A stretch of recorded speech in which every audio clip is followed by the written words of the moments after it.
இதற்கு அறிவியல் பூர்வமான காரணங்களை ஆராய்ந்த அறிவியலாளர்கள் இந்த விஷயத்தை குறிப்பிட்டு சொல்றாங்க. இது ஏன் அப்படின்னா, அதாவது நம்ம ஏற்கனவே சொன்ன மாதிரி பூமியோட அச்சு சாய்வு மற்றும் சூரியனை சுற்றி வரக்கூடிய பாதையின் காரணமா இந்த வினோத நிகழ்வு வந்து அங்க ஆண்டுதோறும் வருஷம் நடக்குது. இந்த நிகழ்வை தான் துருவ இரவு அப்படின்னு அழைக்கிறாங்க.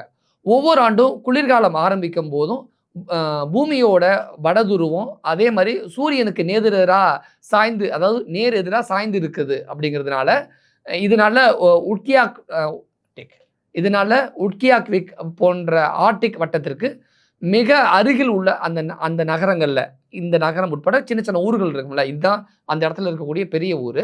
அந்த ஊருக்கு உட்பட்ட சின்ன சின்ன நகரங்கள் உட்பட அந்த பகுதிகள் எல்லாமே ஆர்டிக் வட்டத்துக்கு மிக அருகில் இருக்கு அப்படின்னு சொல்றாங்க. அதனால சூரியன் வந்து அடிவானத்திற்கு மேலே வருவது கிடையாது அப்படிங்கிற ஒரு விஷயமும் இந்த இடத்துல சொல்றாங்க.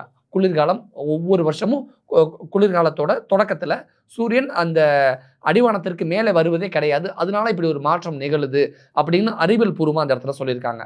இன்னும் டீட்டெயிலா சரியா சொல்லணும் அப்படின்னா, உட்கியாக்விக் அந்த நகரம் இருக்கு இல்லையா, தொடர்ந்து 64 நாட்கள் தொடர்ந்து இருள்ல மூழ்கி இருக்கும். அதாவது பகல் என்ற ஒண்ணுக்கே அங்க இடமே இருக்காது. பகல் அப்படிங்கிறது அந்த 64 நாட்கள்ல ஒரு நாள் கூட அங்க வராது. ஆனா வானம் தொடர்ந்து அடர்ந்த நீல நிறத்துல இருக்கும் அப்படின்னு சொல்றாங்க.